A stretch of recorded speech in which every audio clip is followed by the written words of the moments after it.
Glasgow. He came up to the piping centre and asked Alan McDonald, the guy I was talking about earlier, one of my tutors, if he knew anyone who needed a new set of pipes for the and he knew that I had been looking, and so he came up and he gave me a really fair price because he wanted it to go to a good home. So yeah, it's a beautiful old 100-year-old set. It had been in his family for a couple of generations, and his father had played them, and his sons weren't into it, so he wanted it to go over and he was going to get played a lot. So that wee book that came with it must have been his grandfather's. It was the guy who owned it before his grandfather. Yeah. There was this is another really cool little thing. The Vermont Institute of Celtic Arts, which we run, maintains a library of Celtic music, pipes, fiddle, Gaelic language, the whole bit. And so there was a wee manuscript book that came with this set of pipes that we have now in the library. Back in the day, First World War, pipers, tune books would have been hard to come by, and so they would have learned all their tunes from the pipe major directly, and they would have written them down all in their own individual manuscript books by hand. Imagine that, like the First World War, the horrors of the First World War, sitting down in the trenches learning a new march from the pipe major while Lord knows what is flying overhead, scribbling out your tunes.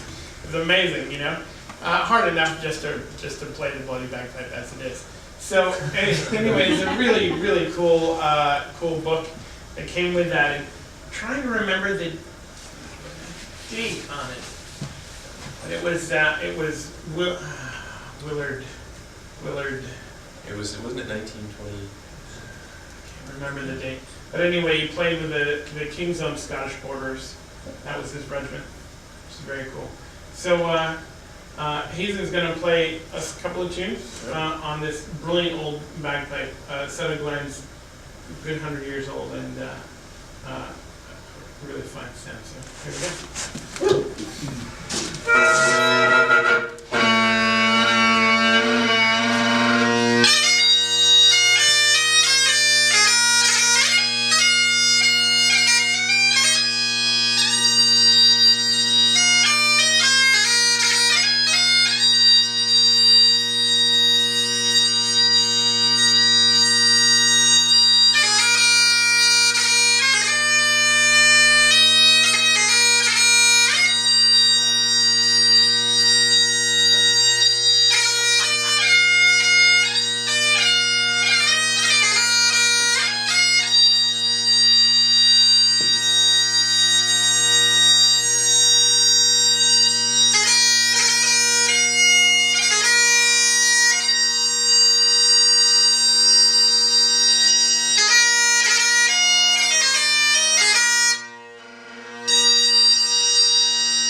Shannon Melt hazing.